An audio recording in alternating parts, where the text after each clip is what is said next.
Hi guys, so I'm hoping this is going to be a quick tutorial.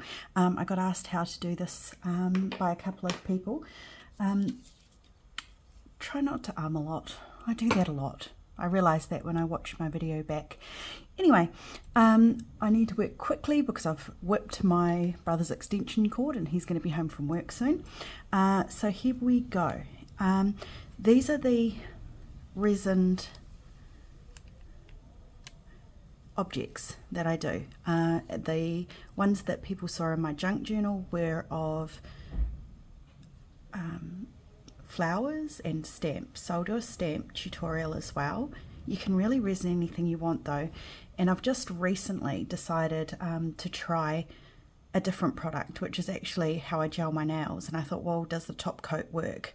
And it has, so I'll just make sure that I've given you a really good close up of that so that you can see. It almost looks like glass, this one. So when I do this version, I'm using this product, and this is a hard type resin. It's UV activated, so I've got a sun lamp here.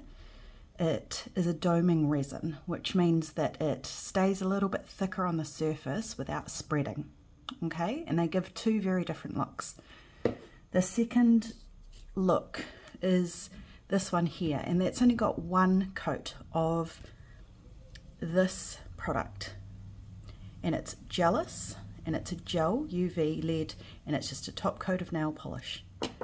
And I'll just make sure that I try and give you a close-up of that one. It gives a slightly shine to the surface. If you do two coats, it almost looks like dry embossing, but I find it a lot easier to use. That's the thing. This is a little bit of a sneak peek from my next upcoming journal too. So you can resin anything. That's the first resin, the doming, so it's a lot thicker, a lot shinier. Oh yep, that's a good view. And I've done a little butterfly there. Okay. So first tutorial, please don't judge too much. Okay, so I just got some coffee dyed paper. I use this matte board. I actually got given it for free from my head of department. He got given it, didn't know if we had a use for it, and I asked if I could take some, and he said yep, sure. It is what galleries use to make a matte board to put in photo frames. I'm sure there's a similar product, but this is really, really sturdy. You don't have to use this though. A nice thick cardboard would work just as well. I then get coffee dyed paper and I just glue some to the surface. Sometimes I'll use brown craft paper or packaging paper as well. Just be careful that you give it a little bit of a test first, because sometimes when you resin over things, the stamp becomes quite dark. It darkens the paper almost like you've wet it. Okay, and so here, the matte board, I've already glued a stamp on, and I will resin one of these little Tracy labels that I have purchased off her Etsy. For this one, I am going to ink the edges slightly to get rid of the white so that it does look a bit older before I stick it to this. Okay.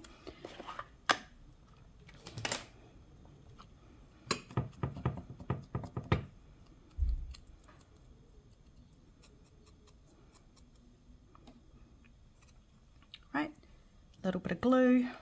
I'm just going to use PVA.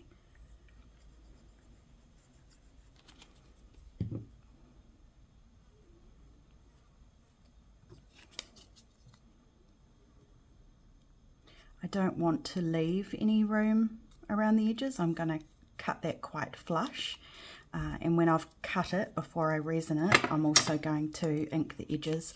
I personally prefer not to have white edges. It's just my thing. I think I heard another crafter artist say they just like the way it frames everything, and I'm kind of in the same mind with that opinion.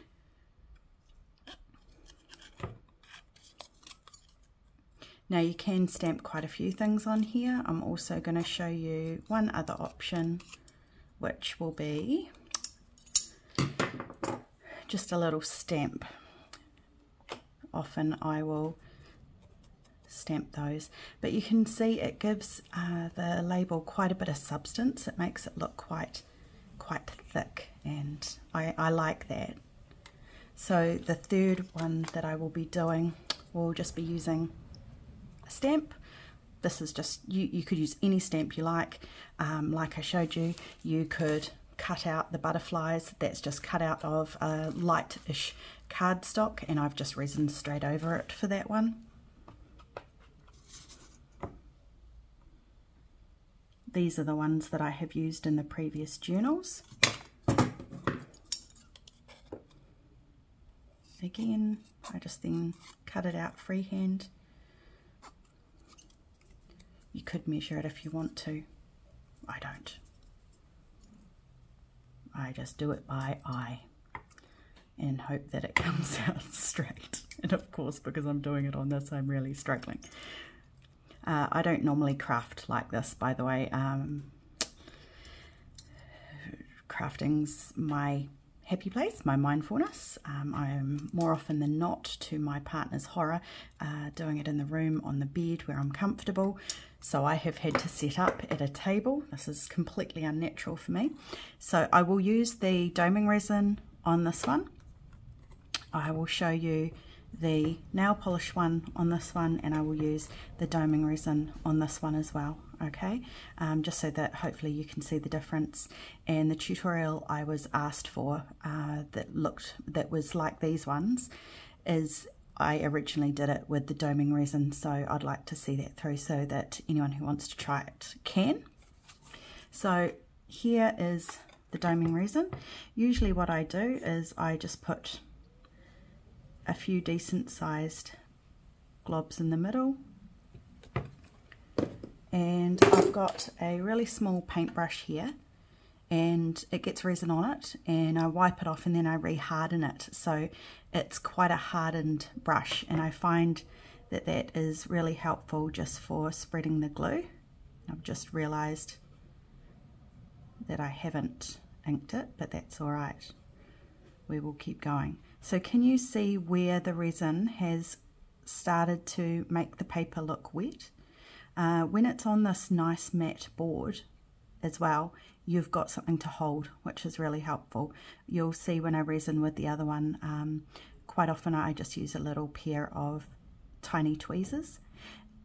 Sometimes I will use these as dangles as well. Now if you're going to use it as a dangle, make sure that you punch the hole in it before you resin it. Sometimes if you don't have a drill and you're using a hole punch, the punching through the resin, even though you might be able to do it, it will often lift the layer between the resin and the paper, and then the resin looks cloudy and it won't look like glass.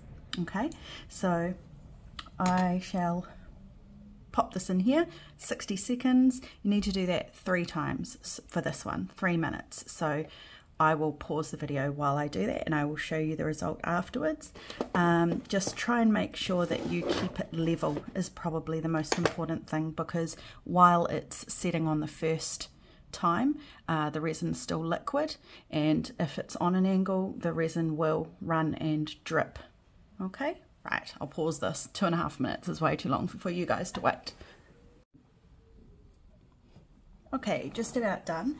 The next 2, I will make sure that I resin both of them at the same time, rather than just one at a time. Just make sure that the UV doesn't get to it too quickly, or you'll find that it'll start to set before you have worked with it with your brush to the edges.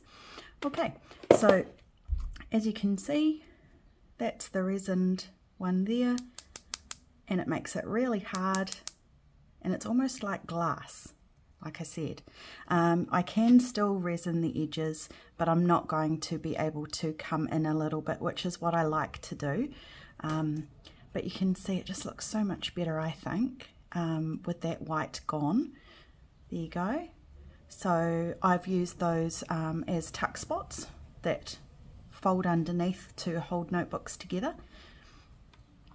Okay, so here's the last 2. So I'll show you the next one and then I will quickly do that one off camera. So this is just top coat gel nail polish. and you just brush it on like you would your nails. And it's really simple, and it gives a different look. I don't know if there's any tutorials out there with people doing this, but I really like the way it looks, and it gives me two different options if I don't want it to look like it's under glass, which can be quite cool if you're using label holders as well. You can resin the label and then put it under the metal label holder. Okay, so I will show you what that looks like when the first layer comes out, and I will also resin that one so that you can see what a label looks like as well when it's resined, and I'll use the hard doming resin for that one. Okay, back soon. Okay, almost done with the first 1 minute, and I did forget to say that this polish actually only takes 1 minute of needing to be under the UV before it's set. You might want to do 2. So what I thought I would do is show you what one layer comes out like, and I'll do a second layer on that one so that you can see what it looks like with the second layer, and then I will finish curing this one for another minute, and the other one still needs another 2 minutes before that one's set, probably because it's a bit thicker. I will say, please, I've made many mistakes, so I will share those with you. Try not to resin when it's not dry, doing a second coat. Make sure that you have cured it. It will muck up the surface of the resin. If you get something in it, it's better just to start again. You're not going to be able to get that out as soon as the resin starts curing. That's the end of that. If you've got bubbles, which sometimes can happen, both of these products are really good. I don't get that a lot. You can use a lighter. You just pick it up, you put the lighter across the top of the resin, and that will get rid of any bubbles as well. I think that's all, but if you come across any problems, feel free to comment below, and I will make sure that I let you know, because I've probably made the mistake and I'll be able to help you. Okay, 2 more minutes and then I will replay the video. Okay, so I will just whip this one out of here because that's the doming resin on its last one. This has already had another minute. So there's your second layer, and it is kind of in between. It gives it more of a glassy look. It's still nice and hard, but it's not as thick as the doming resin. And what I might actually do is, if you can see, I don't know if you can, but this one here is quite flat still, and this one has quite a surface to it, and you can actually put more on than I did as well. And because it's a doming resin and it moves slowly, you'll notice that you can put quite a lot on without it dripping over the edges, as long as you keep it level. That's what it's designed to do. Okay, and here's the last one. Okay, so look how cute they look with the resin on them. I love it. And I hope someone will try and show me what theirs comes out like. I usually subscribe back when someone subscribes to me, just so that I can get ideas off them as well. So there is those 3. I'm sorry about the tutorial. It is my first one. I was all over the place. This is not my normal, but I had a couple of people ask, and I thought I'm more than happy to share in our crafty community. Now, this journal that I'm working on, and it'll be available on my Etsy shop when I've finished, I actually have found these. Now, you might think they're brads. They're not. They are double-sided, and they're brilliant. So I thought I would do an extra little tutorial on where I found those, how to put those together, because I think they're brilliant and they're really easy to use, and I don't have to worry about covering the brads, and I like being able to see that front and back. So that'll be my next tutorial. I don't want to show too much of this. Don't look, don't look. But there is, I know you're looking, there is another option that I have as well, which I will put on the same video.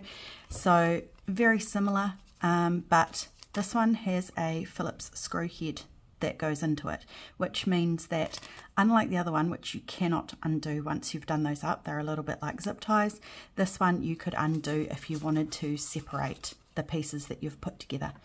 Okay, again, I don't really bother trying to hide that because it doesn't really bother me. It's also what I use for the closure for my journals, so I should probably show you how to use it like that as well. Okay, drop me a comment if you have any questions. I'm more than happy to answer, and I will see you next time with a tutorial, I guess, on the little brad alternatives that I've found.